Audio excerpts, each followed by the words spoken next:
Hey, I'll unmute my mic. How you like that? What's up, everybody? Welcome to Track Feedback.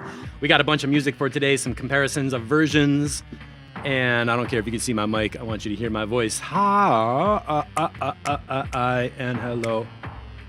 Right now we're hearing some preview from an album that Martin Mindbender put together with samples and everything. Turn that off. So I'm going to let that play. We're not going to exactly do track feedback on it because it's like 30 sounds. But it's in the feedback channel, and his sound is amazing. And I think he's doing a gig with his track, so we'll do a little bit of a review, and he might come back tomorrow and tell us some feedback on what his music sounded like. While you're here, welcome to Cymatics, LNT. What we're doing is picking tracks from Discord, and for anybody else who might be watching, this is music from our track feedback crew, which means basically people who devote time and energy to helping other people. It's really about giving other people comments, listening, sharing your opinion on how you feel about the music and what you hear in your monitors. Remember, we all have different ears, different monitors, different studios, different acoustics, different production experience, and everybody's opinion is helpful because even a total beginner can say something like, oh, that track got boring, or, oh, this reminds me of something else, I wish it was a little longer at the ending, or whatever. So you don't have to be a pro mastering engineer with gold records to give feedback. What you have to do is listen carefully, try to be helpful, use timestamps, write comments that help other people, and actually listen to the different versions and ask yourself, oh, did that EQ change help? Or if they said that they made it shorter, did that make it better? So that's what giving comments is all about. If you're interested in doing that and you want to work on your music, you can join the Track Feedback crew at patreon.com/mixatexture. Here's a Track Feedback crew sign up. It's $25 a month, and that gets you into the live streams where you can post a link. I review it on live video once a week or twice a week if you're doing updates a lot. So if you think about it, getting a private review of your own music, well, I mean, it's a public thing, but like a one-to-one review where I review your tracks 4 times a month or even 8 times a month for $25 a month. It's actually a really good deal. And you're getting access to a depth of experience from other people to help you just understand, hey, this track is really good. It's ready to get mastered and put it out. I know as a producer myself, and from my years of making tracks and DJing and everything, there's a lot of moments when you make music and you just need somebody else to tell you how it sounds. You know how you get sick of your own music? You get tired of it. You heard it so many times, you can't even hear it anymore. Your perspective gets lost. All those things happen. And the Track Feedback crew is here to just help you have a balanced point of view about your music. And I'll tell you, from after doing track feedback for like 4 years, most people are very critical of their own music. And when you play it for strangers, they're going to say it's so much better than you think. So don't focus on the problems in your music. If you think about what is there that people are going to love, that'll pull you forward faster. And of course, what's going to be there that people love? Bass lines, beats, cool sound design, build-ups, peaks, and drops, and a nice mix that sounds wide with stereo image. Drop some bass, crisp on the top end. That's what we're looking for. Morton's here. This album is so cool, man. You know what I forgot to do is grab my broadcast meter to make sure I can see what I'm doing. And there's our SoundCloud. So unfortunately, I gotta do what I hate to do and stop the music and go home. Okay, that's the end of track feedback. Everybody, sounds good. Bye. Let's get going with some more stuff. I'm gonna buy this whole album when this comes out. So Matt Schultz had to get going, and so we're gonna do his music right now. Mid-chord Crisis, coming out of the Red Elect Tribe, I believe. EQ flat, pushing it up. And thanks for coming, everybody. And thanks for coming today, because yesterday I couldn't be here, so I appreciate it that you're all here, hanging out. DJ Waters.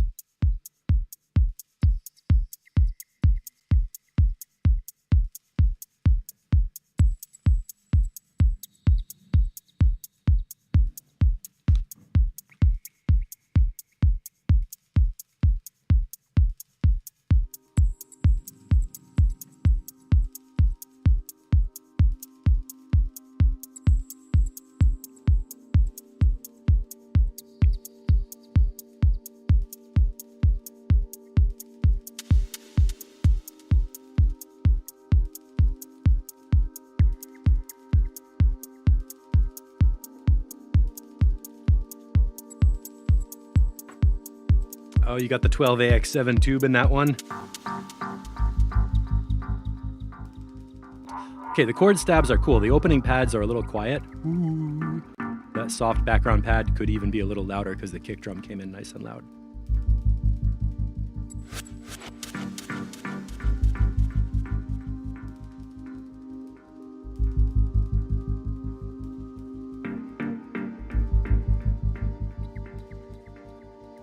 Oh, I was wondering where the name Baker came from. That bass line is cool.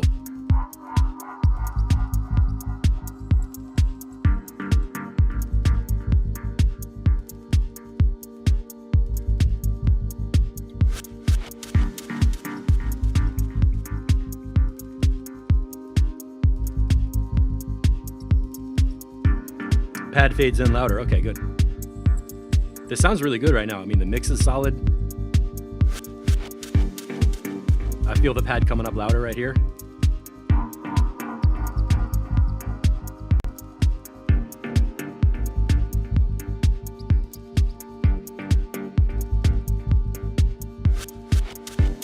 And it's 8 minutes.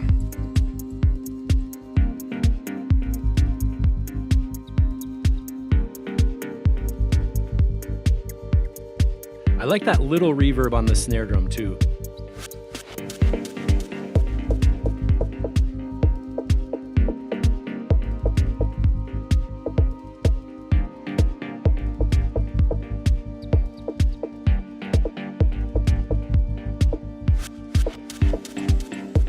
I'm gonna try something and take my bass EQ down and just turn up to see what happens.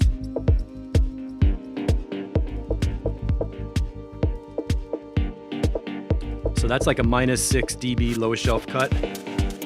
And here we go with a volume boost.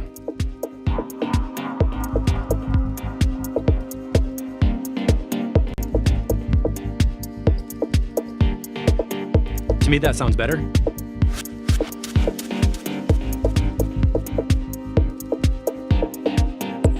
So what I would say this means is it's ready for mastering, and I would go in, compress the mid-range and the high end for two reasons. For the mid-range, to bring up the synth level on a slow kind of leveling where the compression is upward, meaning you just kind of raise the makeup gain and do minimal compression.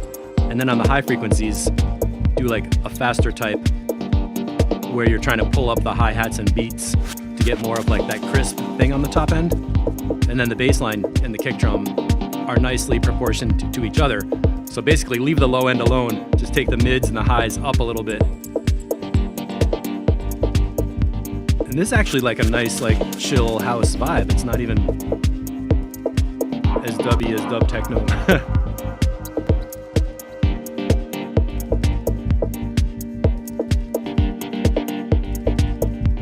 Feels great. The feeling, sounds, everything. Matt always has great sound design that comes from this like echoey ambient space zone. So that's no surprise, but it's nice to continue that vibe.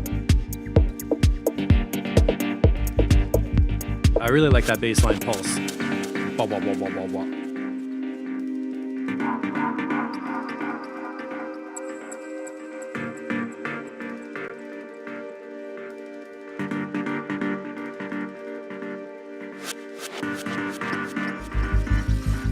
Is this right at 128?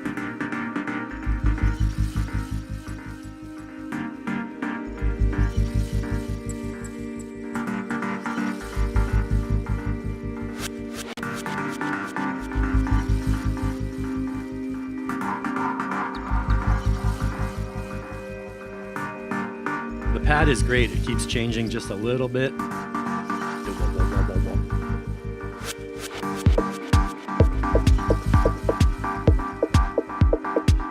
And that's a perfect kind of breakdown for this track. Just kind of cut the beat, enjoy the synths and the floating sound for a while, bring the beat back in. It doesn't have to have any dramatic like drum breaks and cymbals and shit like that. It's just like...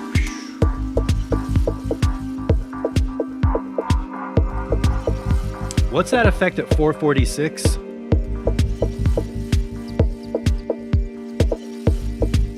I'm gonna go back to 446. I wanna hear what Shepherds is talking about. Is it that sweep that goes...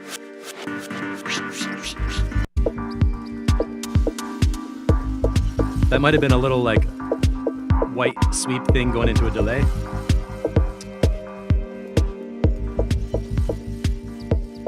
Okay, I'm gonna put the bass EQ back up. That's with low end EQ flat.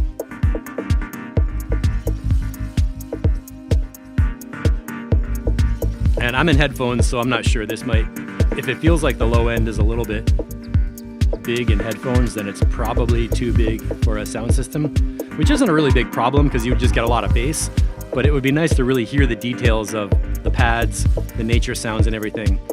And since it's an 8-minute track, I want to tell you guys a story. This really happened. On Saturday, I was at a show with a beautiful Dunley sound system. The opening DJs were amazing. It was big, you could feel the bottom, it was moving your body, everything was crisp on the high end, and it was really powerful running at a low level. So everything was like crystal clear. You could just hear everything the producers put in the tracks on the dance floor, which was perfect. And then guess what happened? Headliner came in, more people came in, and instead of having beautiful clear sound, I'm gonna tell you what it sounded like. When the headliner came on, it was like this. And all you could hear was the bass slamming through the subs, overdriving, I don't know, the speaker cones and the system, and all the clarity was lost, the detail was lost, the vocals were lost, whatever synths and stuff were in the music is like, I don't know, it was just all bass, just like hitting a limiter and amplified, and it was still loud and you felt it, but it just didn't, you couldn't really enjoy, like, the actual problem was I didn't remember a single one of his tracks because all I heard was just the low end for like 2 hours. So if you want to make music that you're putting time and energy into and having all these beautiful details, it's really worth it to have the bass leveled so that the details and the high end and everything are going to come through. So you don't end up with something that's just like, because then that's all people hear and that's all they remember and they don't even know what else you put in the track. So what I would do is go in, this one's ready for mastering, and you don't really need to mix because all the sounds fit together. The kick drum and the bass line fit together as a low end unit below 150 hertz or whatever, and then everything else fits together in the mids and the highs. So you just need to raise the mids, raise the highs a little bit, and bring out the details in them, and keep the low end where it is, and then take the whole thing up to, you know, final level. And that is what's gonna happen. DJ Waters, where is this said club? It was in Pittsburgh. It was a pop-up in a warehouse with a sound system and some fun lights and stuff. So let's see, how does Matt Schultz escape this vibe?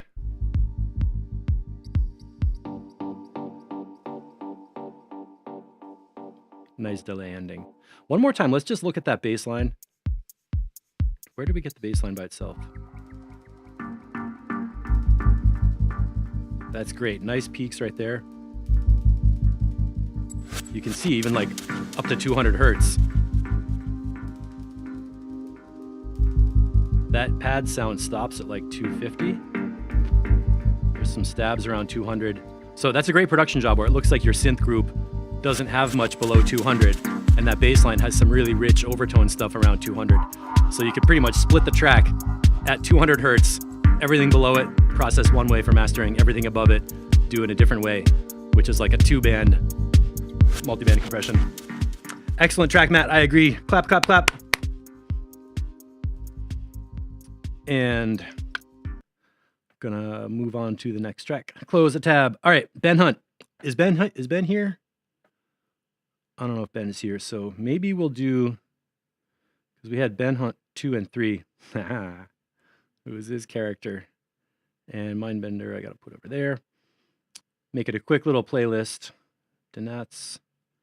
If there's a, I want to do the before and afters together. Okay.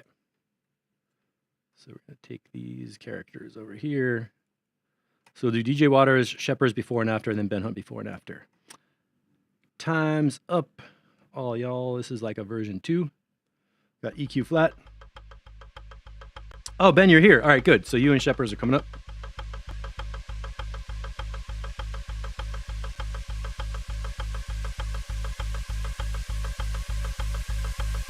I like that low end pulse coming in.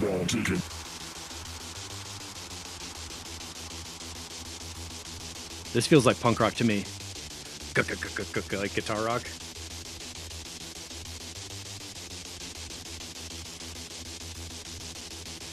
Excuse me, mate, you got the time?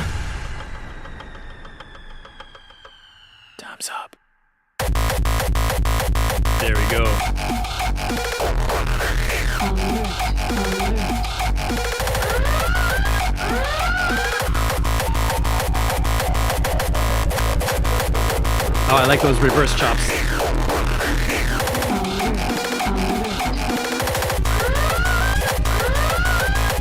That siren.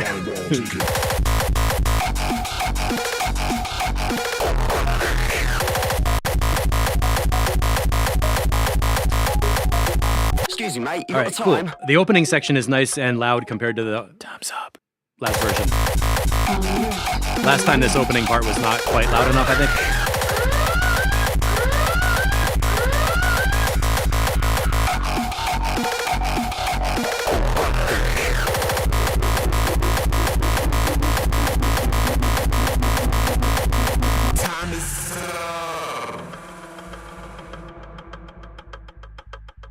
Good sound effects.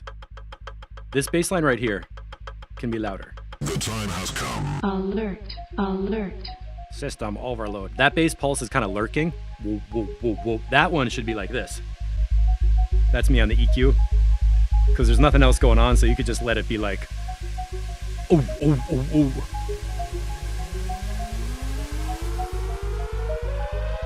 Excuse me, mate. You got the time?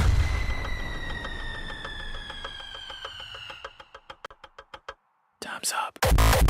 Perfect, perfect. Oh, there's one little sound in here that went at 219.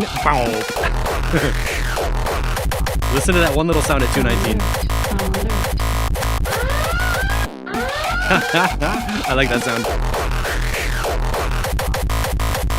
Right here, the kick, the drill.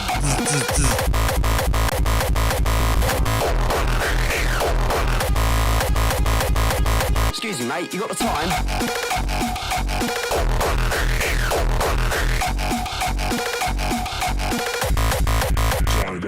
Alert, alert. Yeah, it's all chopped up. Stuff keeps coming and going. Time's up. Really nice job with getting the voices really close to your head with the whisper. And the frequencies sound nice. It doesn't hurt your ears. It just sounds close.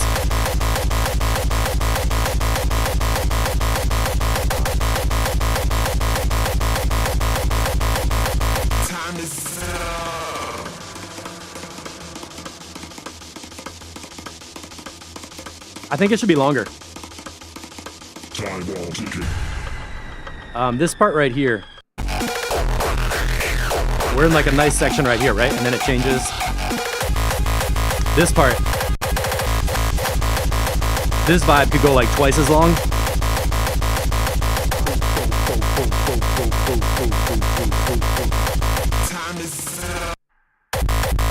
Just like that. Time is up. Gung, gung, gung. Like you could even take this first part right here.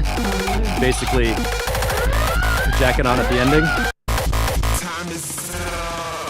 Goof, goof, goof, goof. So 314, just slap in another chunk of like hardcore beats, give people what they want. There's no reason to stop at 332. Time's up, Steve.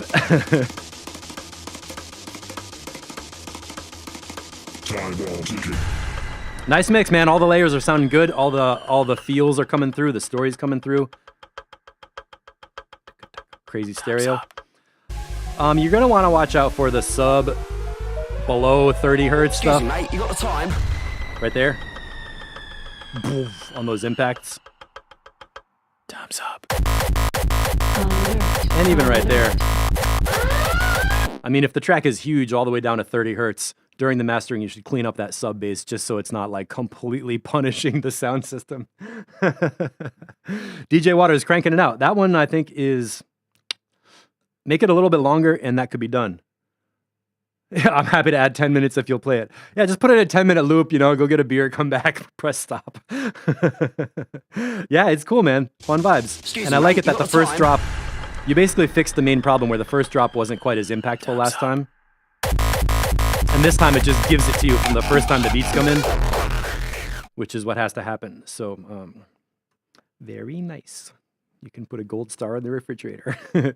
Okay, Shepard, sync 1, sync 2. Let's play sync 2, version 1.2, and then come back and review, just see how they compare. EQs are flat. So good.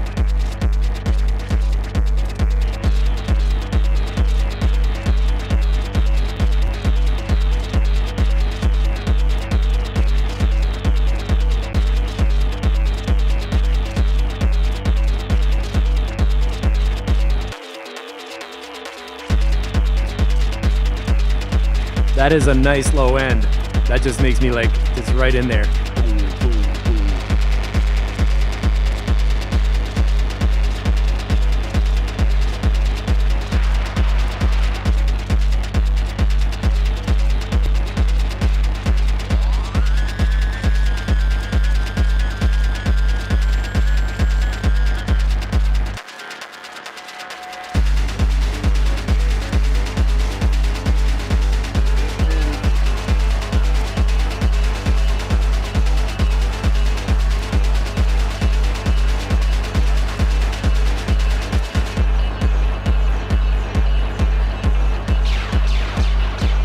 Okay, I'm checking the changelog. Frequencies sound good in version 1.2, so you know what we're gonna do.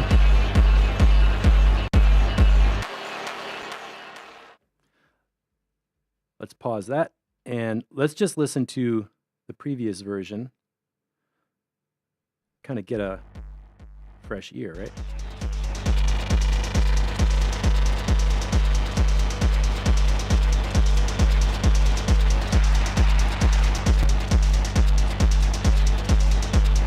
Yeah, the ARP in the background, I was hearing that too.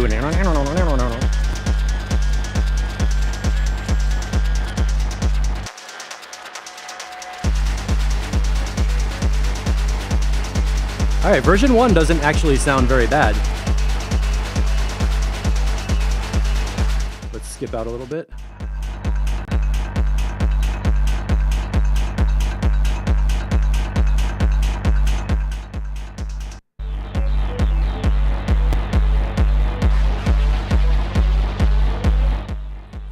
I think I mainly noticed that the kick drum distortion is brighter in version 1. Bzz, bzz. So now back to version 1.2. Oh yeah, the kick drum is much nicer now. It's a softer, like a heavier, deeper kick without that top distortion layer. I think that's a good edit.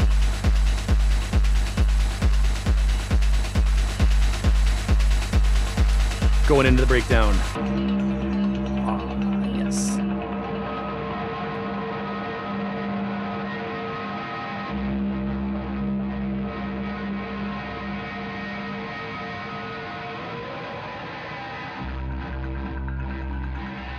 Here's the ARP. Okay, the little swell, the little riser right here, that high frequency one, it goes brrrr, make that louder so it's really bright and comes out on top and hits a reverb.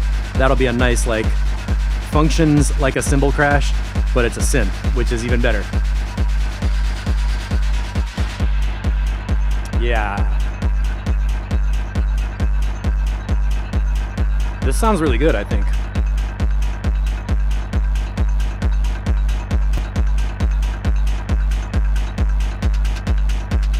Hi-hats are perfect.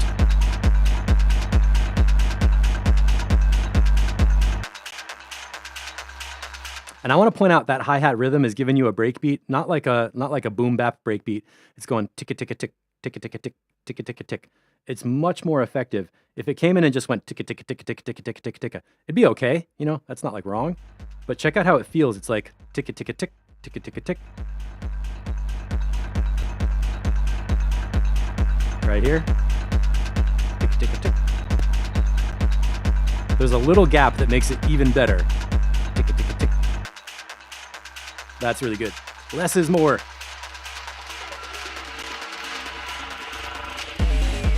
Oh yeah, nice drop.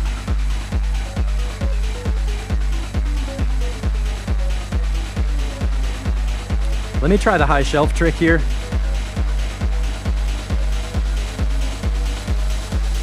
I think the ride cymbal could be a little more bright, like maybe that's a SoundCloud compensation, but a lot of times in your tracks when that 909 ride sound comes in, it really has like a shine, like a metal and this time when it came in, the ride is like down a little bit. And I don't know if your hearing is like blocked a bit from being ill, but the 909 could have a little more. Maybe your ears were sensitive to high frequencies, so you turned your highs down a little bit because it hurt your ears more. This part is great. Pure beats.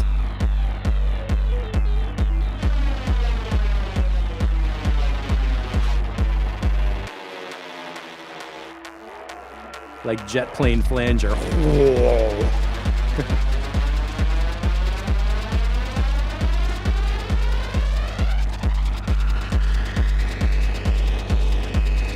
I would love to hear this in a big room. It's like a wash of bass with cool effects on top.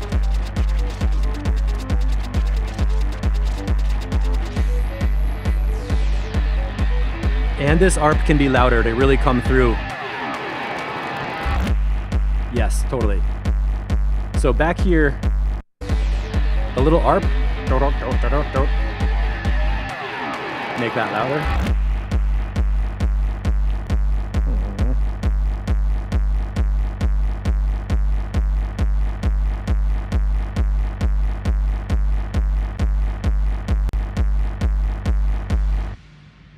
In a dark, foggy cave with lots of strobe lights.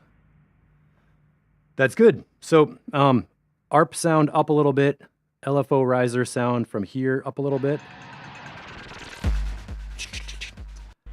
I'm open to some opinions. What do you guys think about the ride here? Coming in. Oh, did I miss it? Okay.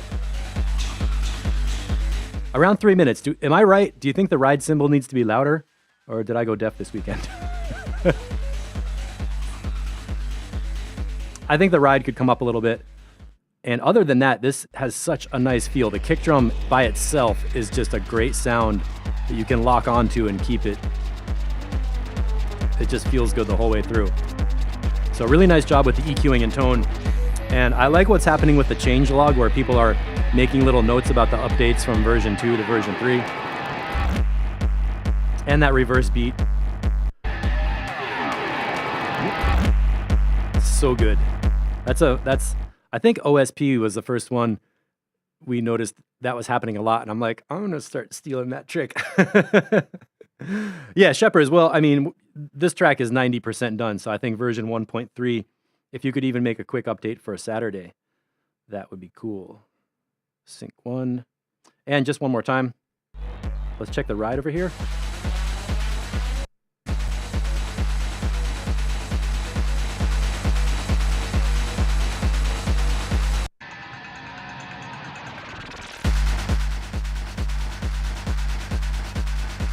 Yeah, this one, the low end doesn't feel so buttery. Ugh, no, 1.2 is better. Okay, Ben Hunt. So we've been talking about this vocal. We got version 2 and version 3. And I hooked up a special surprise for you today, which is coming out where exactly? Oh, I turned my broadcast outputs down. So in case I need to try and talk theory about what's happening, we can do that. So let's go to version 3 and click in where around the melody is going to be coming in.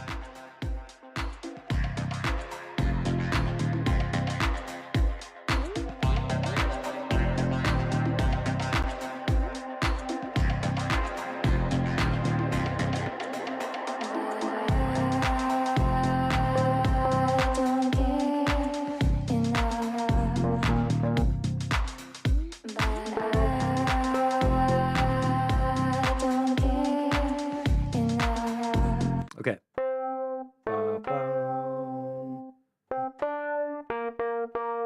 So most of those notes are right, but the first note she comes in on is an A, and we're in C minor. If you just wanted to tune the first note differently, either up or down, because she comes in da da, and that first word sounds out of the scale.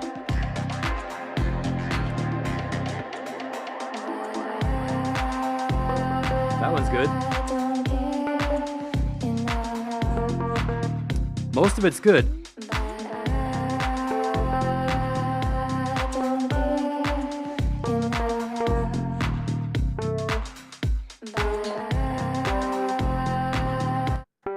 I would come in on the G if I was coaching a singer.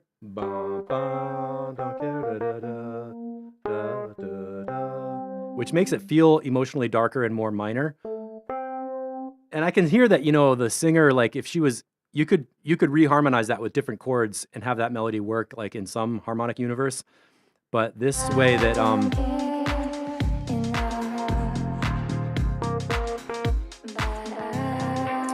so now let's check the version 2 and see what's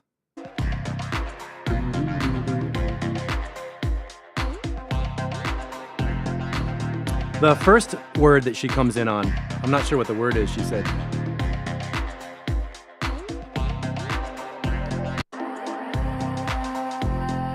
That's good.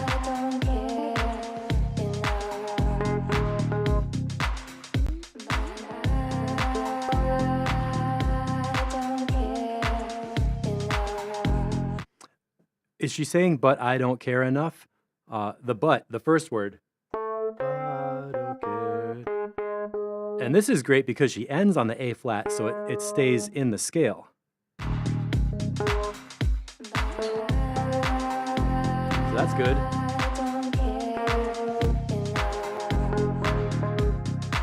The but. So she's saying, but I don't care enough. In version 2, if you have the but pitched half a step down from here to here, that would be fine because she would say, but I don't care enough.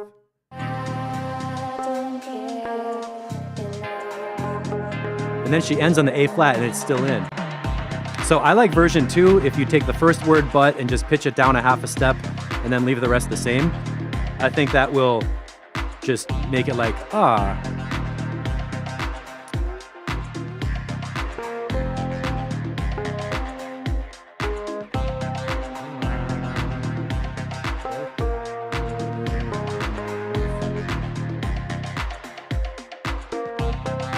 Or it could be the B flat.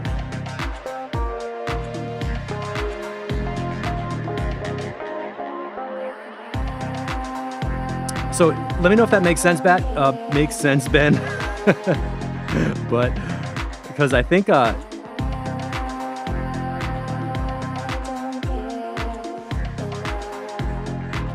and you could pull the voice a little bit louder. You know, it's nicely built into the track. You could pull it a little bit more out front, and it would sound great. And then the track, I think, is ready for mastering. I mean, it's smooth, it feels nice, the flow is all good. Last week you had the flow all good, and we were just talking about the vocal.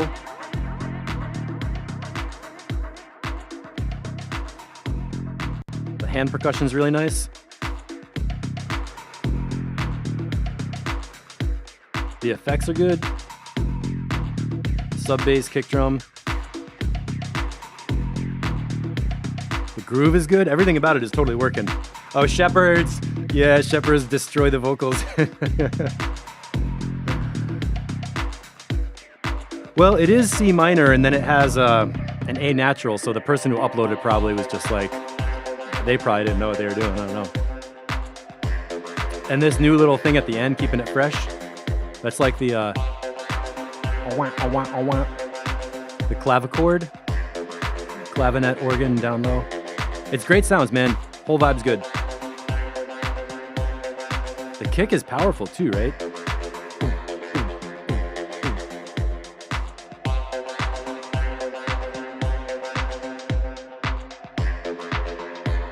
I like that filter on the clap.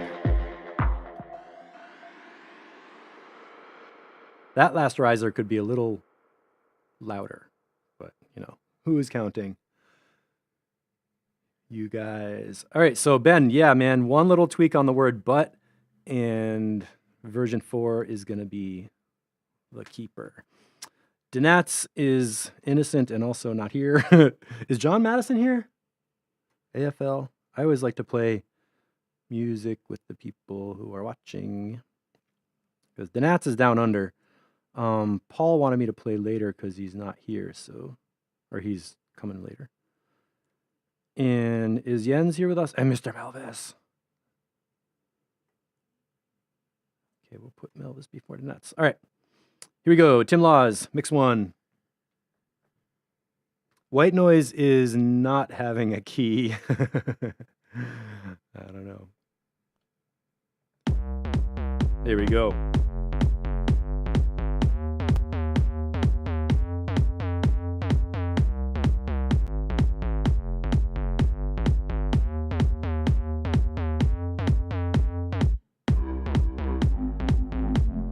Ooh, nice overtones in that bass line.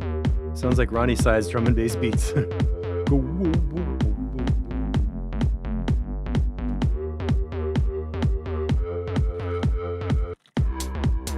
Yes, that hi-hat. I like the rhythm of the bass line a lot. Boom, ba-doom, boom, boom, ba-doom, boom, boom. It has that double bump. Boom, boom.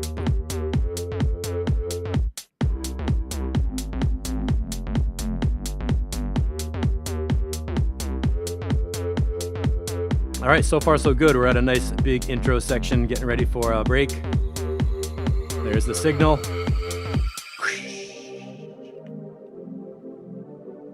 Oh my God, hi, how are you? Oh, how you doing? Oh yeah, I'm good. That's people talking on the dance floor. Good sound design. Wow, wow, wow, wow. How did you make this sound? The wow, wow, wow, wow. That LFO on the... That's good.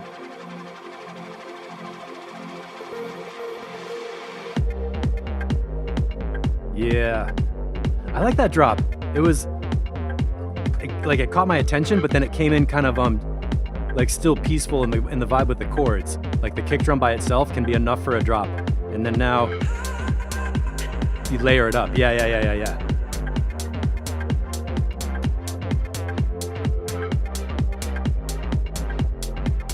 Track is working.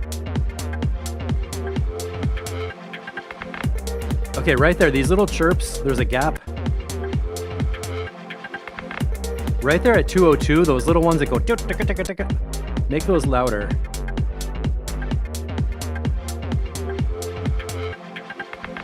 Yeah, that little like chirpy kind of synth percussion could be louder, because that adds a lot to the beat. And then the swing on these new hi-hats.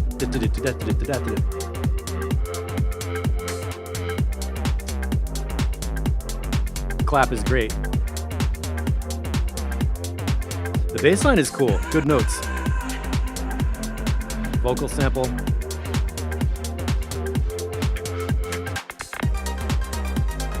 Ooh, this is a good synth layer. Let me just go back before this.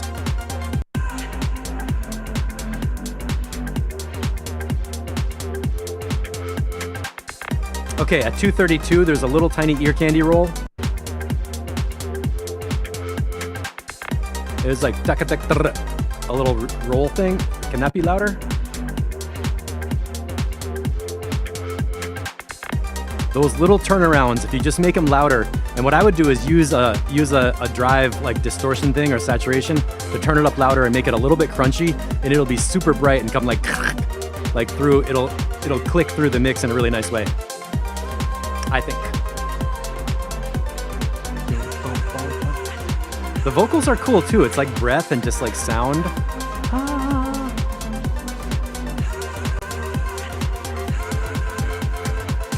Oh, I like that kick drum double up right there.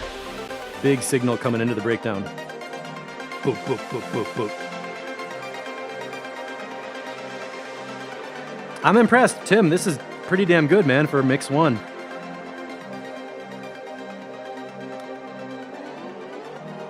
Oh shit, the pitch shift.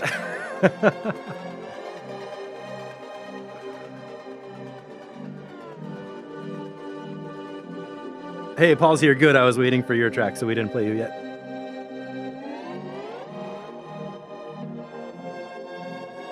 Oh, this is edition 9, mix 1. Okay.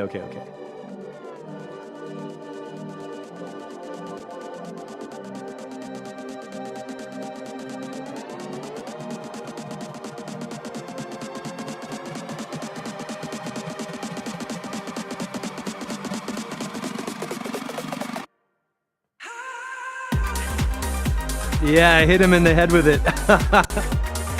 Wow, that's great how you put the pitch bend in there. Okay, so he's doing something that I really like that I want to point out, and I'm talking over the track, but what happened is in the breakdown, this pitch bend came in, which we didn't hear before. So first we had this whole setting of like nice chords, deep kick, slowly layering up drums, and it just totally worked. Then in the breakdown, there was a pitch shift, and I was surprised, right? Like, oh, I didn't expect it.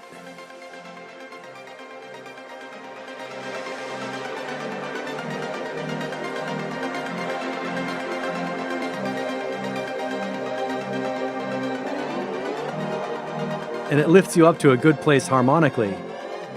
It's like a harmonic, like, now we're over here, now over here. The thing he did that I really like is that he repeated that whole thing with the beats after the breakdown. Because sometimes we hear tracks where the breakdown goes to like a crazy other space and then comes back to the same thing that we heard in the intro or part one. And it can sort of make the breakdown feel like it was promising something that didn't get delivered. But here we have the cool pitch shift thing. It's weird compared to the beginning, but it stays harmonically pleasant. So when the beat drops, you get that fun part of the pitch shift with a beat, and it all stays together. So it's like promising a different thing and delivering it right here.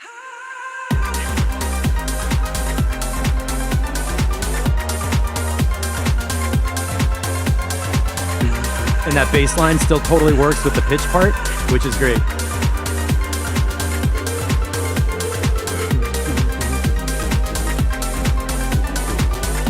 Yeah, man.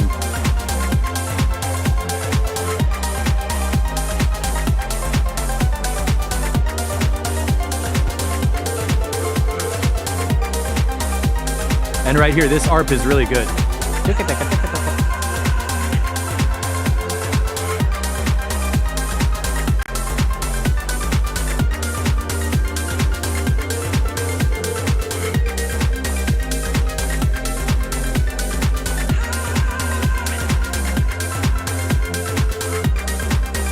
And now we're kind of back to the opening part.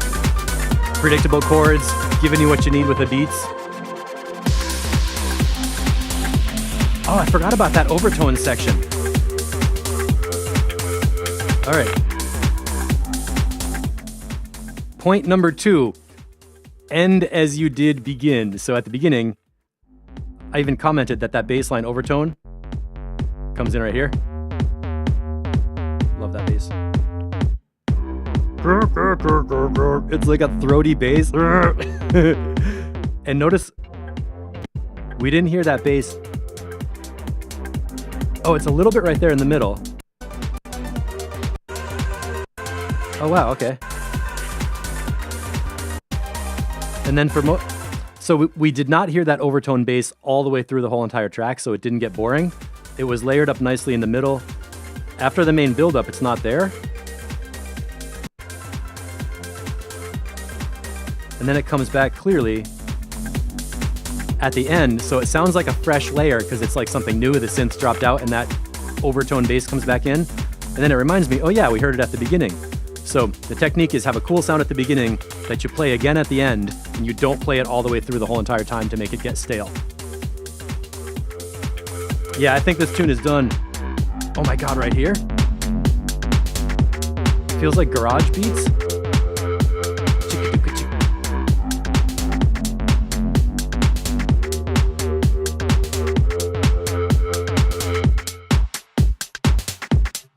And the mix out. Ooh, there's an LFO riser thing.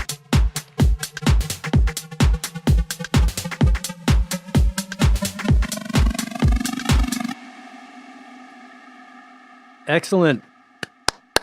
This is ready for mastering for sure. Oh, the artwork fits perfectly too. Funkascope. Man, in the ending section, this would be a pleasure to mix something in on top of this. Right here, it just kind of clears out and gets empty. Right here. And that bass. I don't know, I might start doing track feedback on just the last part of the tracks.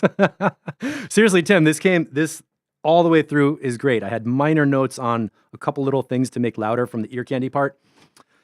And this is full of production lessons for people and no problems. That's where we want to be.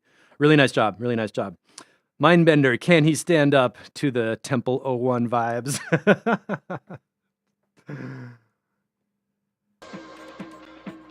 We got 9 minutes. Let me check the notes on this one. Was this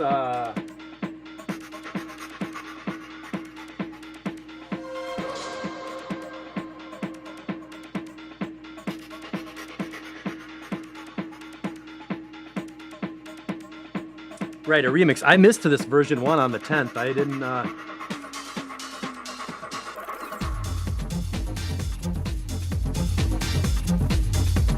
Okay.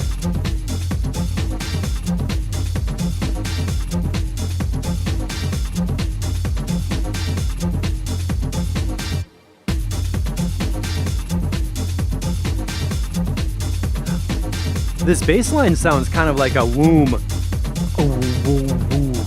I'm curious if we're going to hear the sub bass and the kick drum separate, because the whole low end feels like almost like an acoustic recording of a track being played in a big room, if that makes sense. Vocals are cool.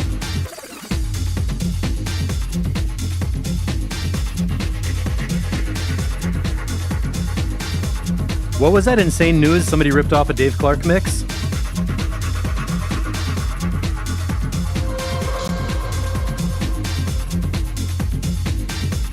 I like the drums. I like all the horn stabs. This would be a dance floor. I could see people really reacting to it. Okay.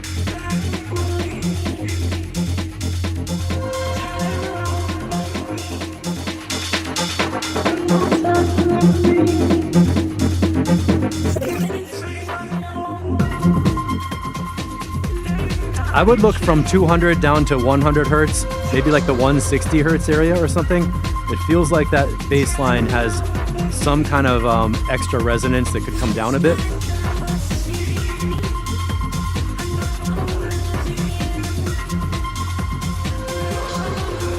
Oh, the bass line is a hip hop sample, yeah.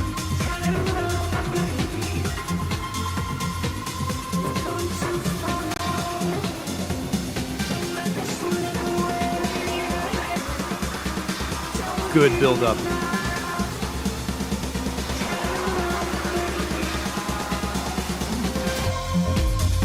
Oh, Shepherds, thank you. That's funny.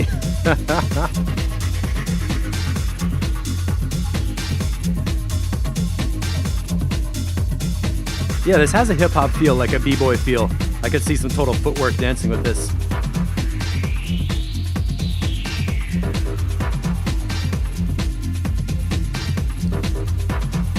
In fact, I think I see a bass peak right there at 175.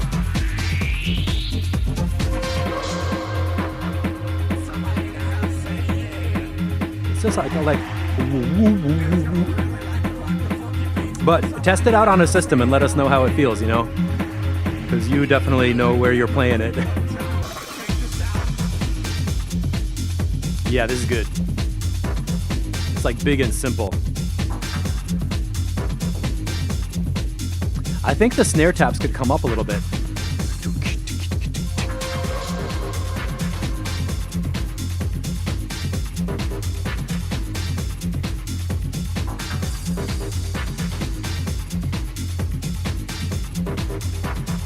It almost has a little bit of a Chemical Brothers feel to it in a good way.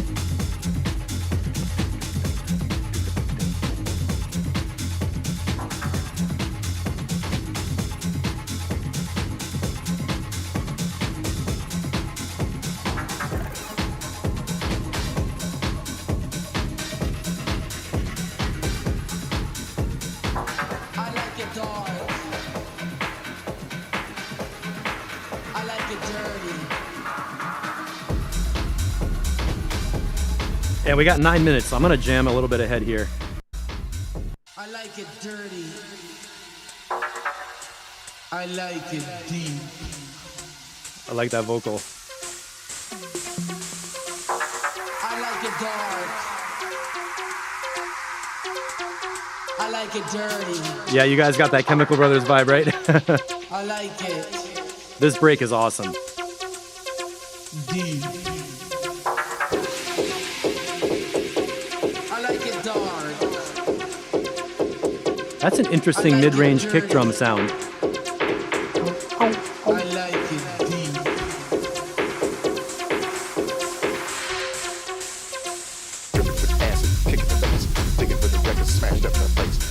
I like what that bass is doing right there. It's got a little woo.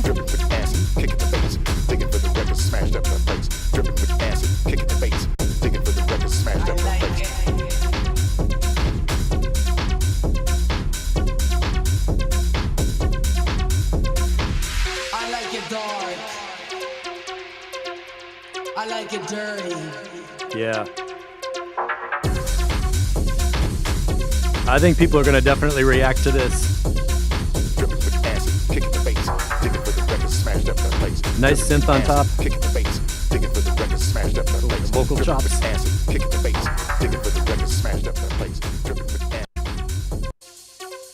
I like it dirty. Deep. Yeah.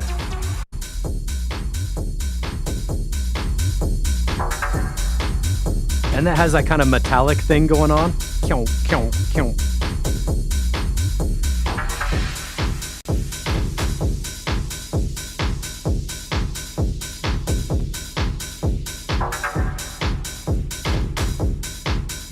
Okay, it looks like the main power of the kick drum is lower than I can really feel in headphones. That's probably why I was commenting that the bass felt kind of womb-like. Yeah, it's down below 50. Okay.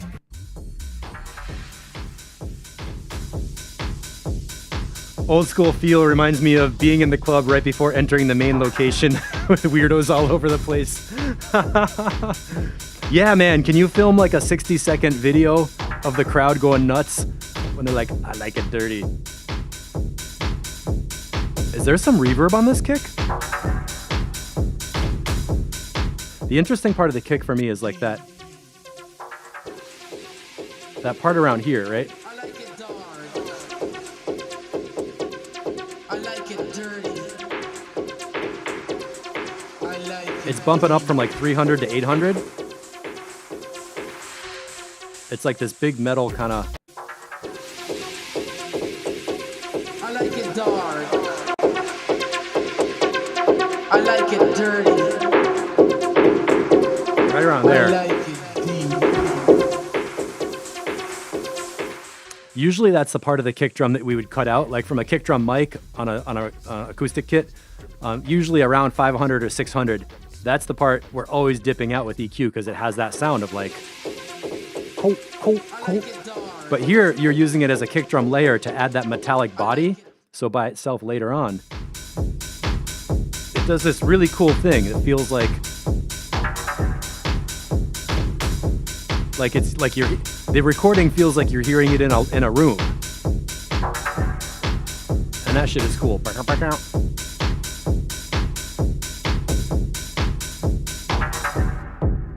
Right here. That high frequency crackle. It's almost doing like a rumble goovu, goovu, goovu, you know what I mean?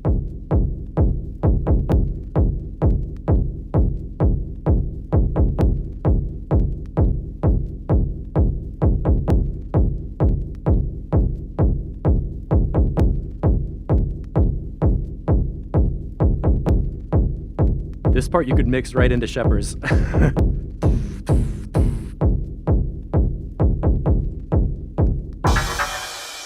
Ooh. Okay. I wasn't expecting the crash at the end. I was getting lost in here.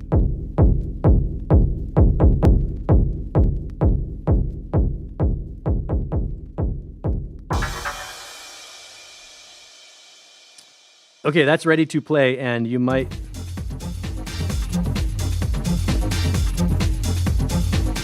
want to look at the bass line a little bit like we were talking about, 160, 170 or something.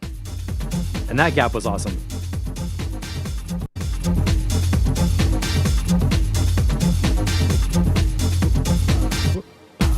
That was fun. That makes it really fun on the dance floor.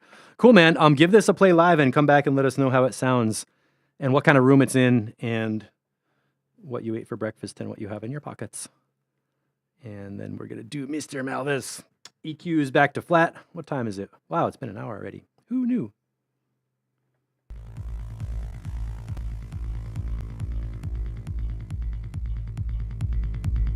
The sin of uniformity.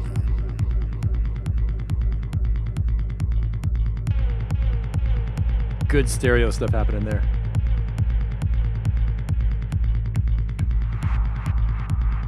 The sin of monotony.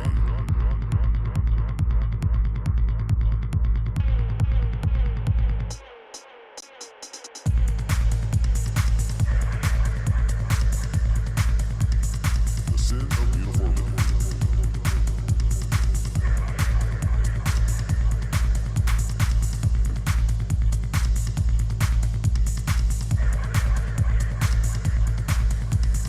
The sin of lack of variation. Whoa, that's a cool sound. Whoa. That riser, where did that come from? Right here? Lack of variation.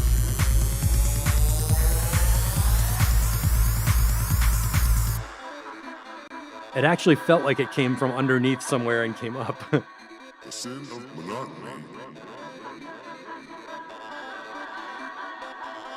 Oh, that's a good vocal layer. That synth.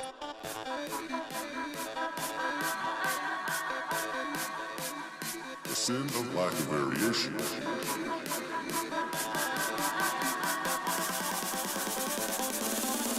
The sin. Can we do the snare drum more? The sin. The snare drum, when it at the fastest pace, could it keep going like another 2 beats? All the way through? Right here? I think you don't need the gap on the snare drum. The snare drum, I was really into the snare drum, and it would really take people all the way through to the drop. So try that in production, see if it sounds good. If not, I'm wrong, you know, whatever.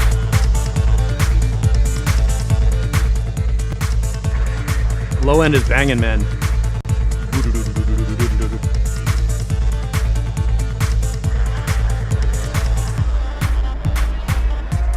That kick is great.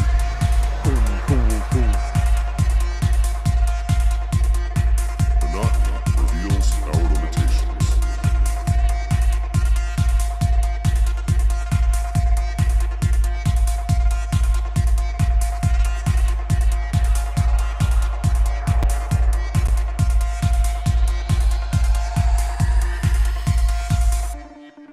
The sin. That was a cool break. What just happened right here? The sin. That little melody in the beginning, in the gap, that could be a little louder. I'm not sure how. The sin. It's a nice like little rhythmic structure. So that could be louder. I'm really into the kick drum. I just, when it's playing, I just like can like get into it, you know? Doo, doo, doo.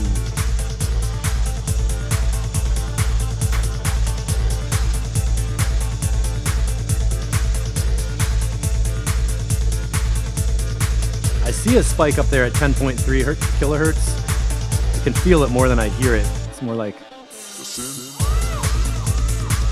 not a problem, I don't think.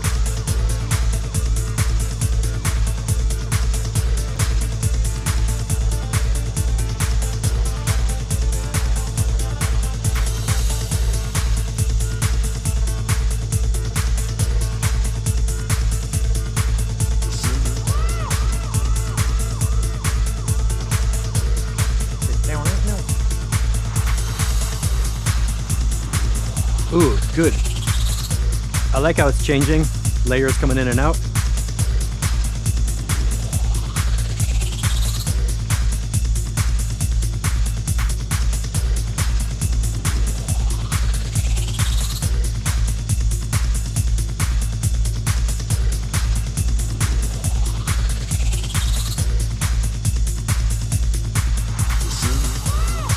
That was a great cymbal wash right there. Perfect punctuation of a end of like 16 bars or something.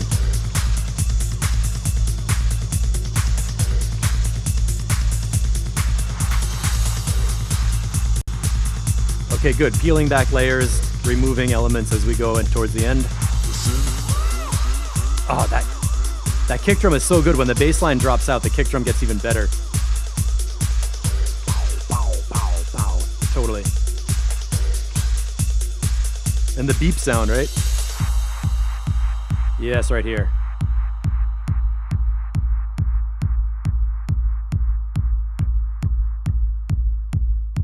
All day. I like that little vocal thing going on in the background. How?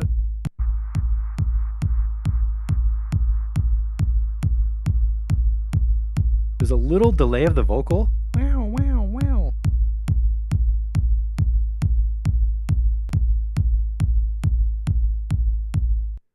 Wait, what?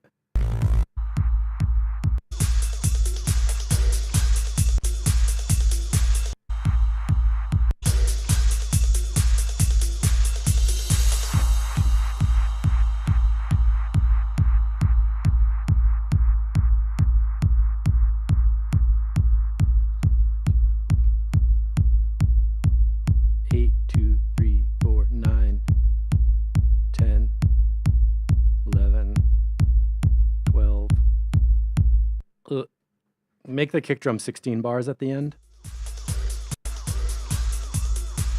After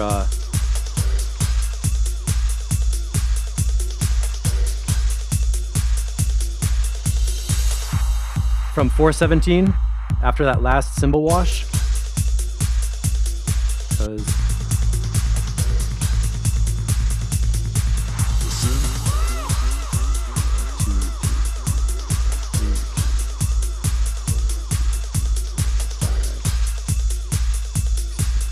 now I'm at 7, 2, 3, 4, 8, 2, 3, 4, 1, 2.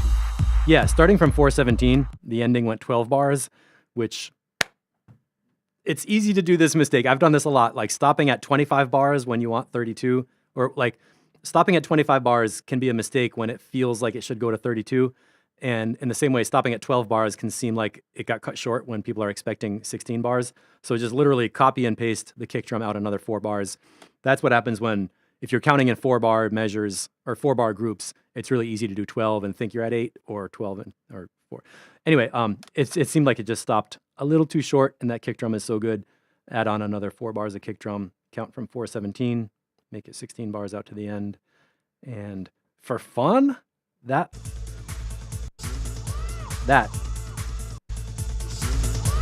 Wow, wow, wow, wow.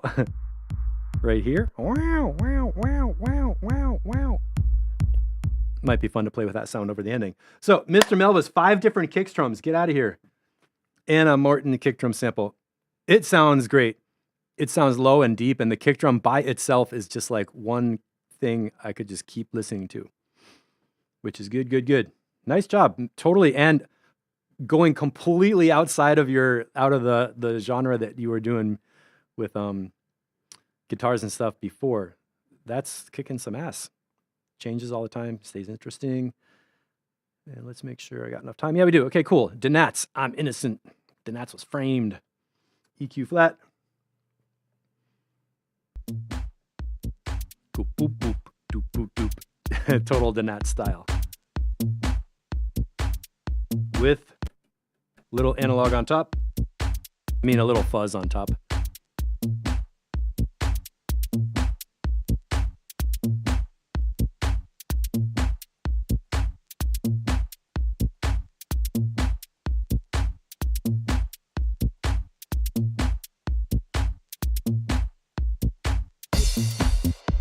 Coming in. Ooh, nice reverb on that crash. Did you hear that?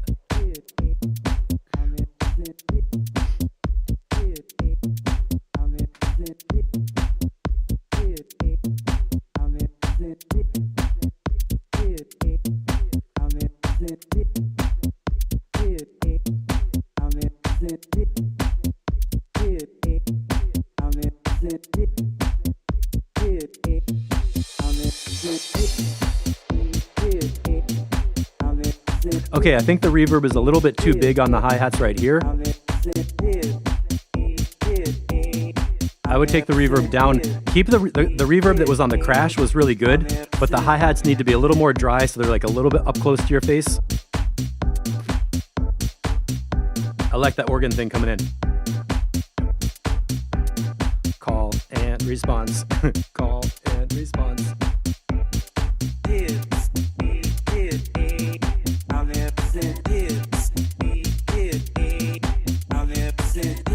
Vocals cool.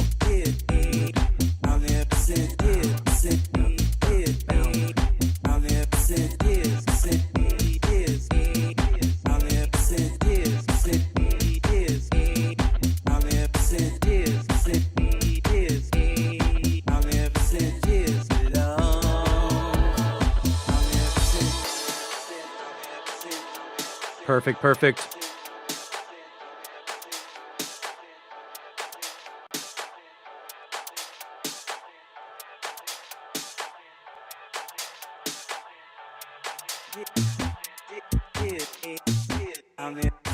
Nobody does bass chops like the Nats. There's such a short duration. I think that's why they work. Really short duration sub bass. You can poke it in and out between the kick drum. Yeah, it's a very unique style. Here comes the guitars. That guitar almost feels like Last Night a DJ Saved My Life.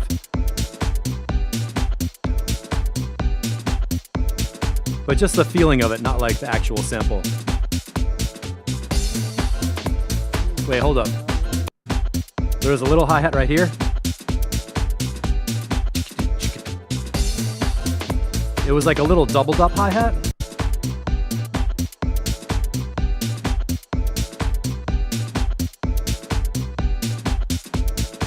At exactly 3 minutes.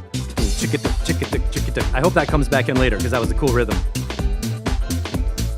Little tambourine. Oh, that dog is guilty as hell. He probably just pissed on something. Dumb dog. Jumping in a puddle. Getting all dirty. All right, Danats. Focus.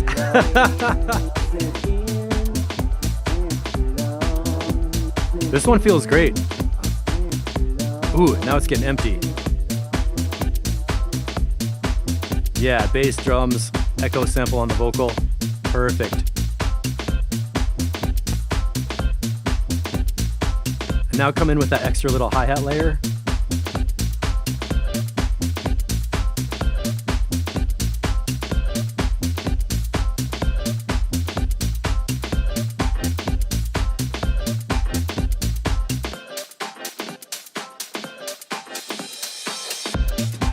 Yeah.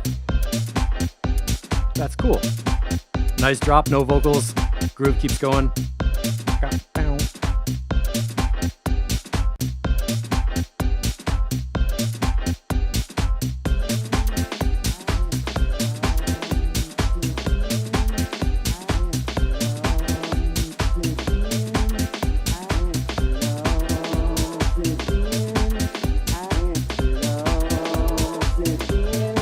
434, we could use like another percussion layer, like a really big open hi-hat. Something like that.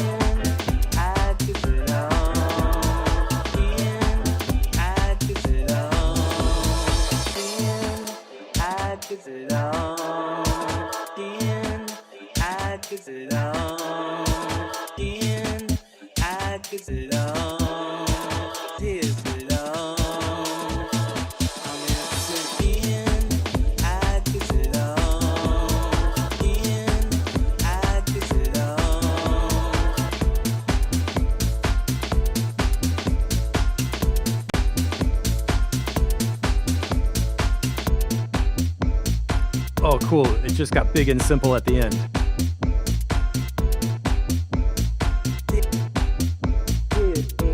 Great hi-hats. Tick-a-tick-a-tick.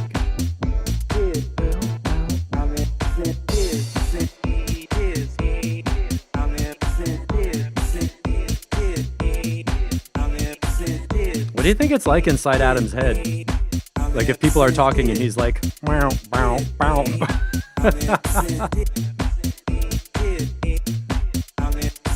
These are some of my favorite vocals of recently.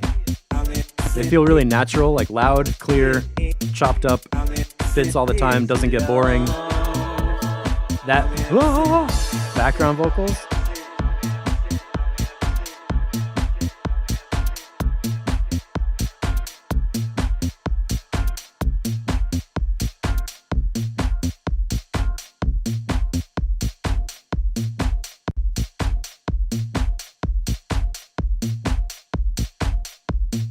Okay, cut like a hi-hat out.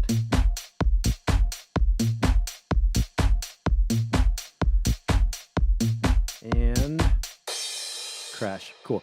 Okay, so when we get into this drop at 404, halfway through, there was a moment when I wanted another little hi-hat thing to come in to keep it fresh. Because here we're all cool. We're on this instrumental groove, no vocals. That's perfect.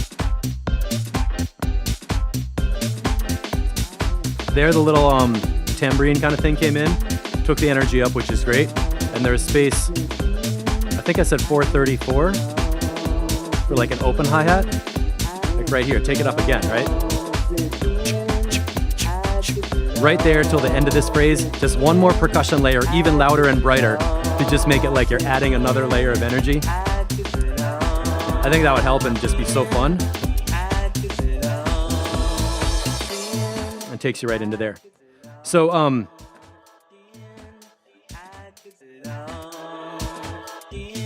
that backup vocal. Oh. I don't know where you get these samples from, but it's totally working. And then I really like at the end how we can just see the kick and the bass line fitting together.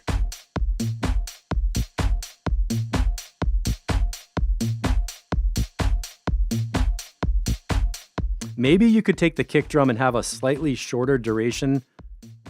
So the second bass bump, the kick drum has like a shorter tail. Because everything about this is staccato. Doom, boop, boom, boom, boop, boom. So the kick drum doesn't need to have like a doo, doo. It could have a nice stubby tail, so it's just like boop to fit with the way the subs work. And production clinic for anybody watching, if you want to put a kick and a sub bass together at in the same frequency range, a really good technique is to chop them into short pieces so they share the frequency range, but they're at different times. So the kick is like boom, and the sub is like doop, boom, boop, boom, boom, boop, boom. And they're actually happening at different moments, not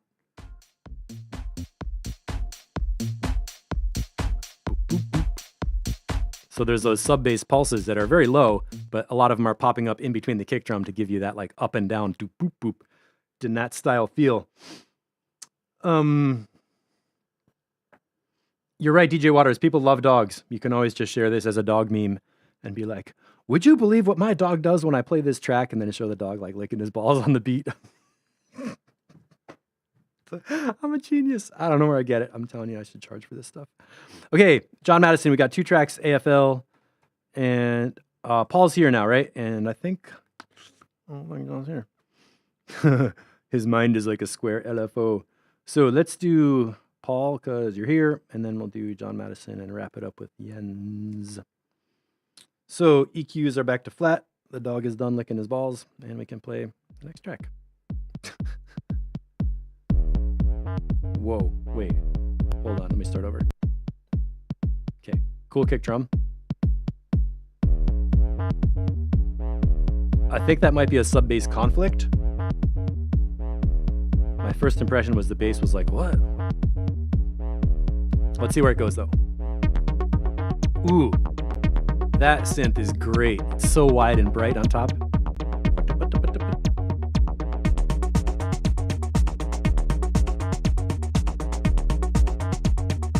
I think this might be a situation where the bass line can lose some low end to have the kick drum be big at the bottom and the bass take the buzzy frequencies that are higher up. In other words, you don't need sub frequency range on the bass line.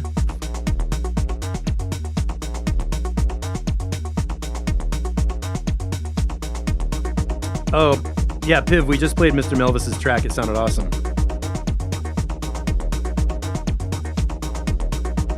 I like the stereo field on this. Got me going like this.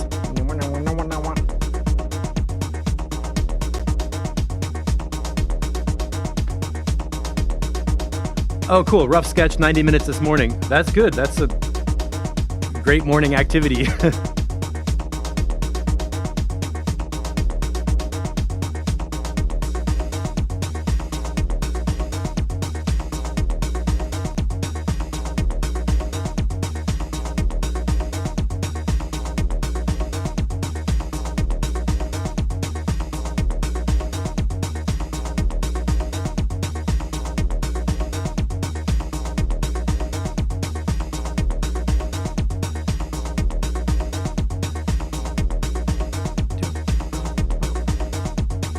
Look at that title, by the way, version 1, 12 May 22. That's a pretty good title structure for tracks in progress. Okay, right there you can see where the kick drum is at the bottom, and that big sub-bass pulse at 39 that's the one that was conflicting right there. So if you kept the bass down to just like 60 hertz.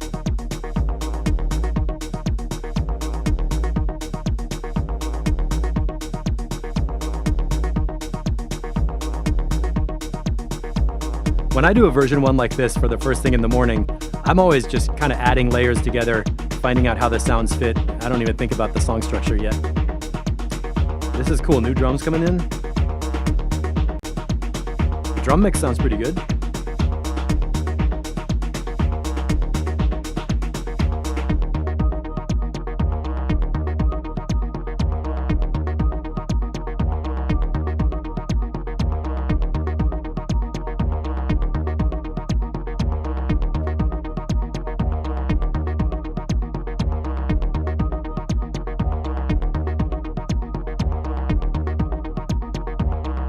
Kind of dreamy.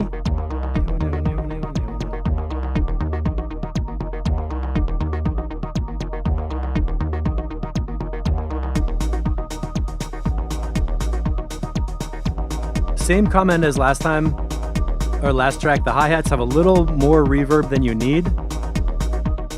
That pushes them back kind of like at a distance.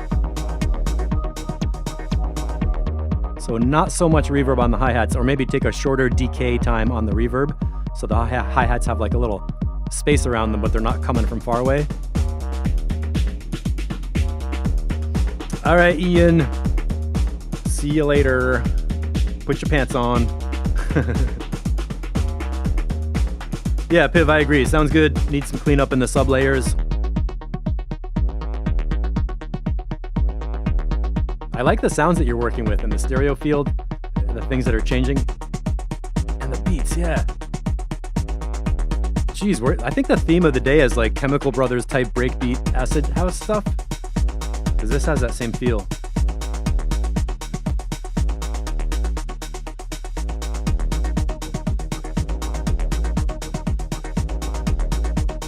And if you take the sub frequency out of the bass line, you could turn it up even louder in the mids and get that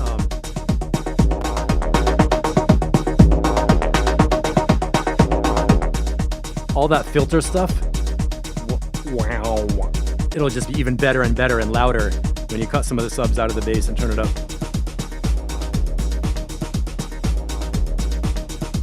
What is these breakbeat snare taps today? Yeah, it's good.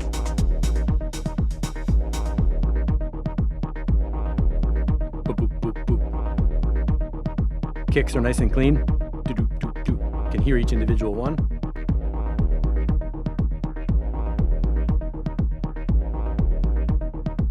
And this synth layer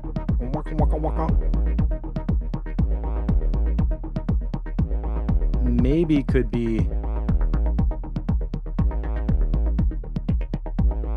feels like it might have a little bit of low frequency stuff like low mids that you could maybe just EQ down with like a shelf EQ, not a high pass filter to cut them off, but a shelf EQ to just kind of go to like 300 hertz and just lower that a bit.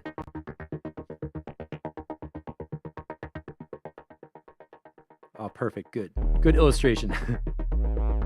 Let's look at the frequency range of this final synth.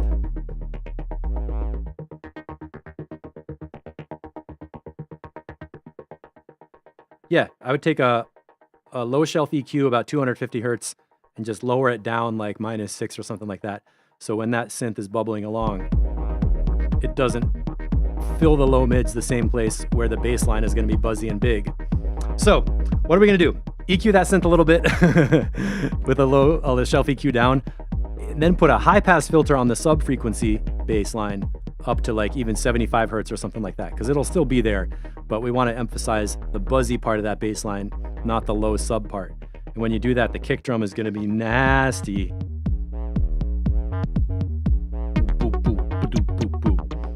And then dry up the hi-hats a little bit with either a shorter decay time on the reverb, maybe a little less wet on the reverb. Because the hi-hats it's kind of a constant sound, so it doesn't need as much reverb to fill the space. It's already filling the space. And then where was this part? Oh, come back.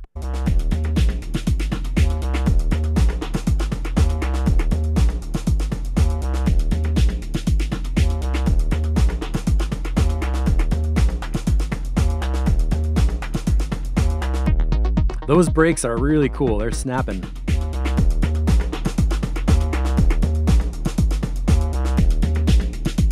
And I hear a reverb in the back that's like, I'm not sure if you have reverb on that, but if it's that same big reverb, we could use a little less reverb on the drum break if possible.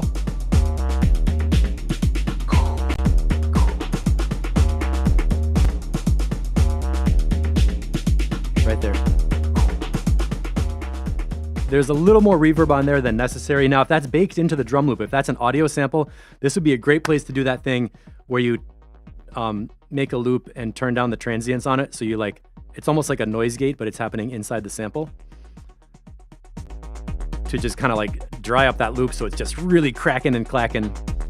Cracky clacky. What a cool track.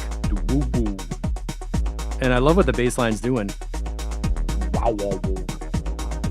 So that's great. Hey, for a first draft of the morning, it's amazing. I remember when we were doing track feedback on Facebook with just random tracks from all over the place, people were coming in that just couldn't even put the elements together on day one. And we'd listen and we're like, God damn, what are you doing? Today we're hearing these version 1 tracks that are coming out playable. I mean, that's a playable track. It would be a little wonky, but geez, that stuff. Yeah, I got some ideas on what to work on. Not here on Saturday. Be in a hot air balloon over the Pyrenees. Well, shit, bring some glitter, right? Don't put glitter in the environment. It's plastic. Dolphins don't like it. They don't need it. They have their own glitter. But have fun. Can you take some pictures from the hot air balloon?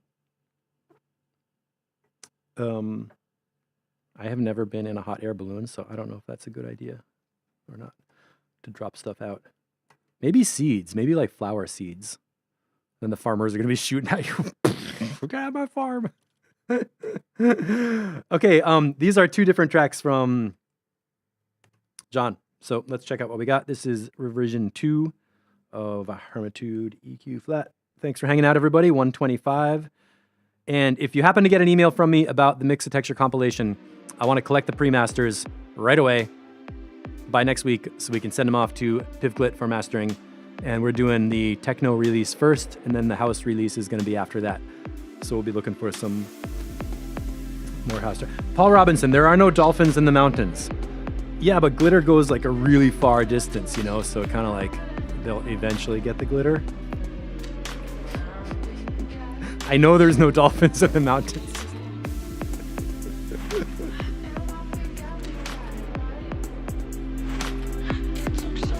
Let me check the changelog on this one.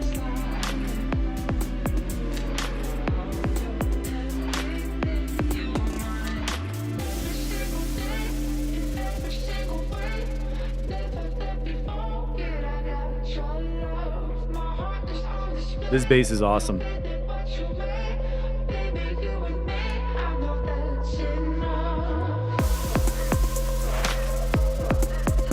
Smack and kick drum too.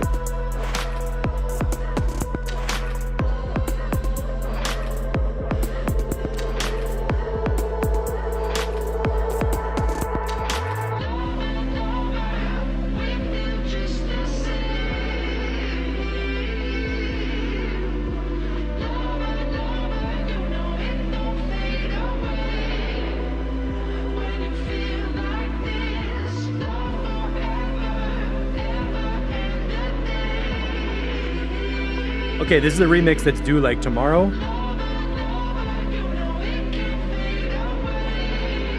The vocals do sound good.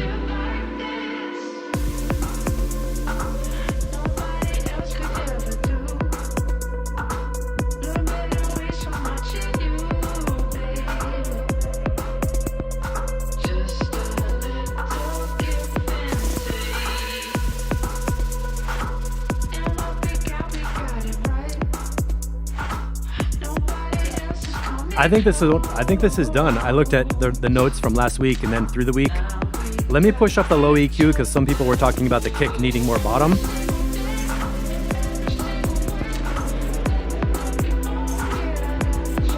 There's a plus 3 dB on the low shelf. I think it's okay. It sounds okay with a little more low end boost. Vocals are beautiful, synths are nice, stereo effects. Oh shit, Alex B just got released on Nomadism. That's awesome. Was that the track Frontier or something?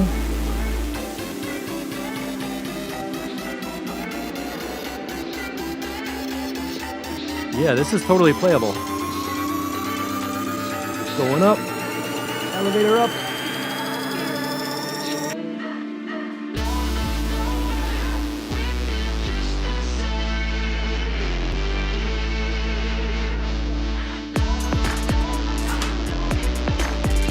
That's cool how the synth follows the vocal pitch. I like that.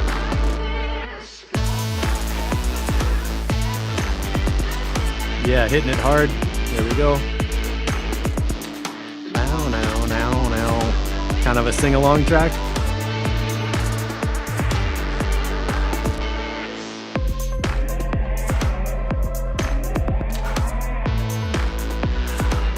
It's really nicely mixed. So I'm gonna put the EQ back down to flat.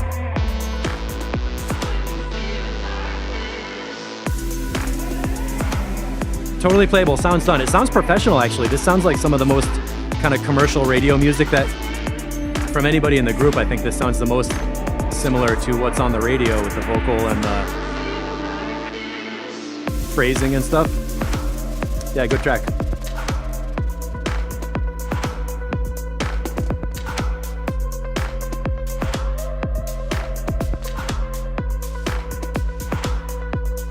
Notice how the clap has more reverb than the hi-hats.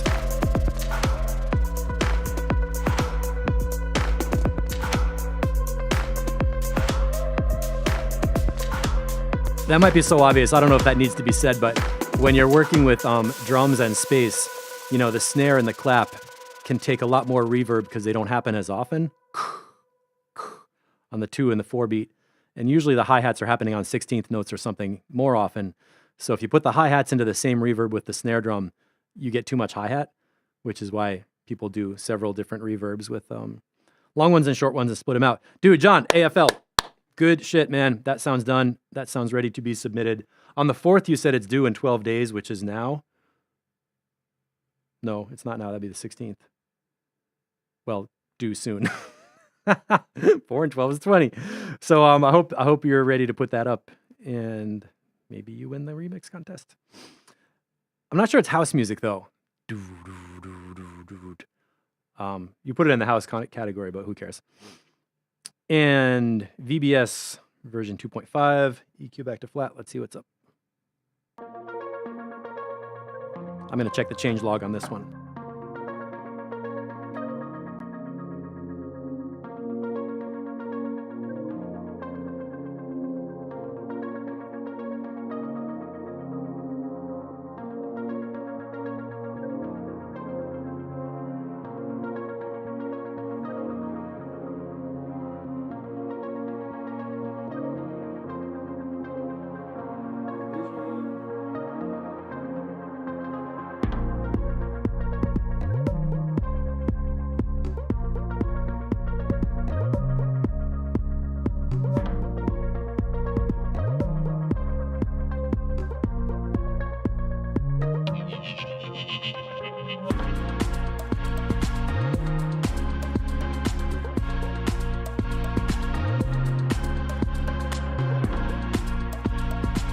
So the drum responding to the change notes.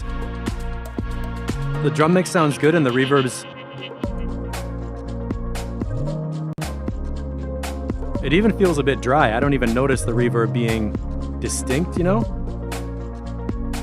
And I think you could go bigger on this kick drum too.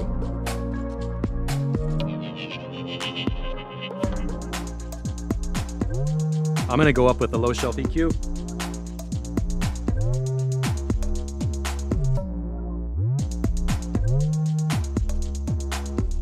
That bass line. The bass line's coming through really nicely, especially the slides.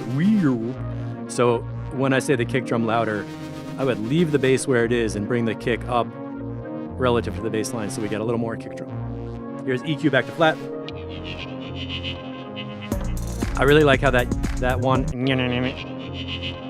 you clean that up nicely so we can hear it coming through, but it doesn't have bottom end pressure getting in the way.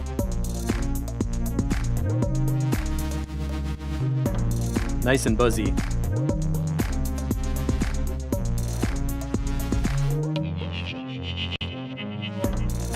Actually, this track, you know what? It feels like the mid-range is dominating the music. The synths are so buzzy and big. It feels like a mid-rangey track. Let me go up on the high end.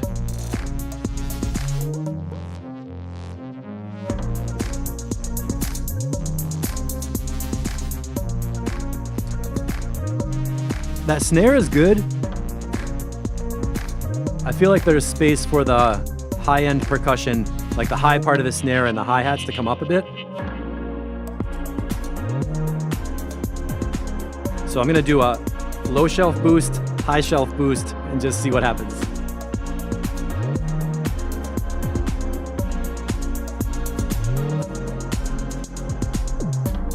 And that's like car stereo EQ, where you just take the low and the high, jack them up, and turn the whole thing up louder.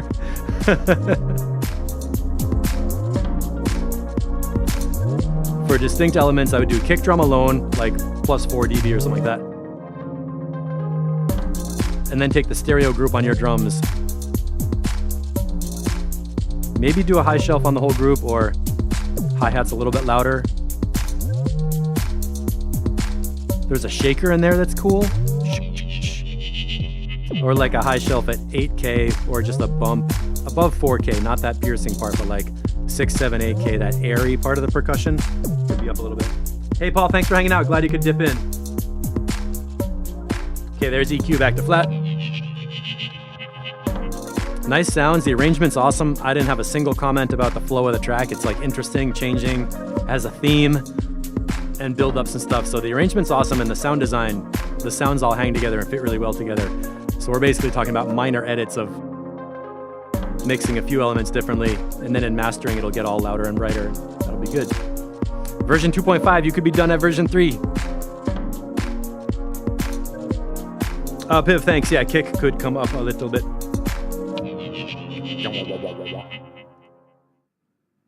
And the reverb tails at the very end could go another 5 seconds. I know it's a test mix, but don't cut off your reverb tails, because you never know, one day your test mix is going to be your final mix. And if your reverb tails are going to cut off, then your mastering engineer is going to cry and bite his hand. Ah! In other words, you don't want to have the track fade out too soon. Let it just breathe at the end. Drag your loop brace like another 2 rectangles to the right before you export. And then...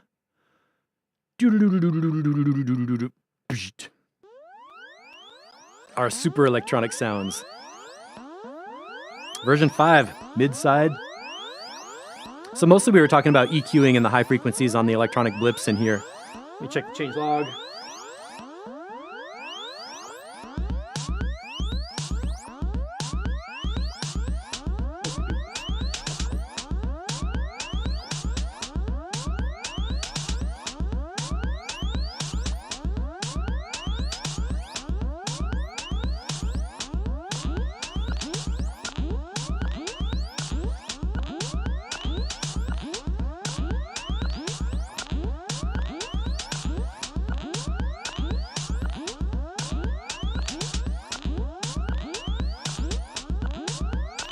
Wait, I'm not sure this was an update.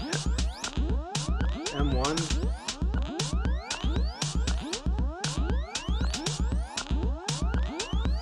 Envelope follower tree.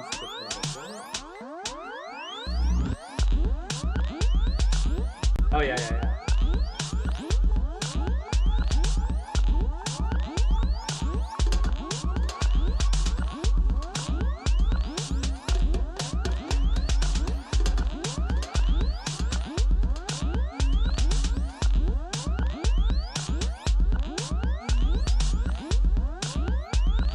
Yeah, okay, I was looking at the notes from the other track. I think this one's gonna be done. There's that we were talking about, 1.8.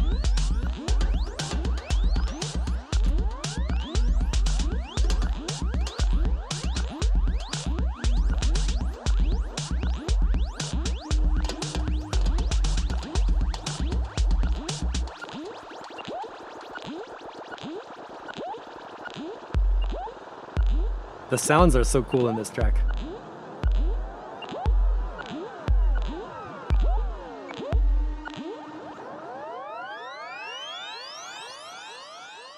Really good delay.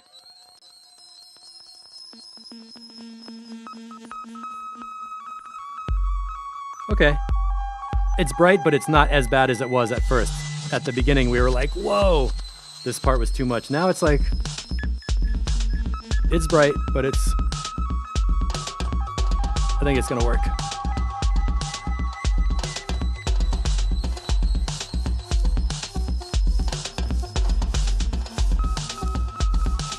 Yeah.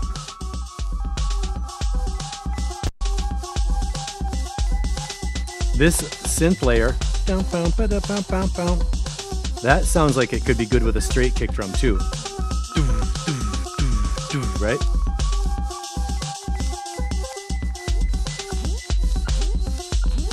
$118. It would be fun to hear a remix of this whole track with just a different kick drum going straight in.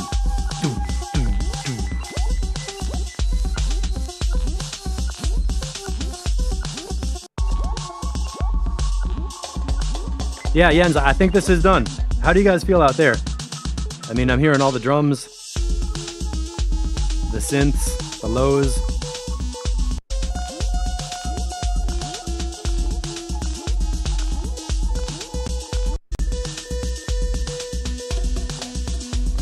I would put this up for mastering. Then maybe your mastering engineer could do a little bit of dynamic EQ on some of those frequencies where it's like tight little bands of high frequency stuff.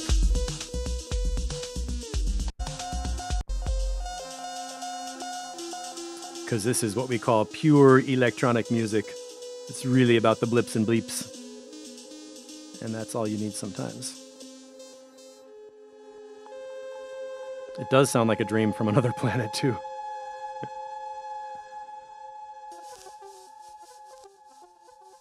Okay, I would like to go back to some of the Mindbender clips for our outro.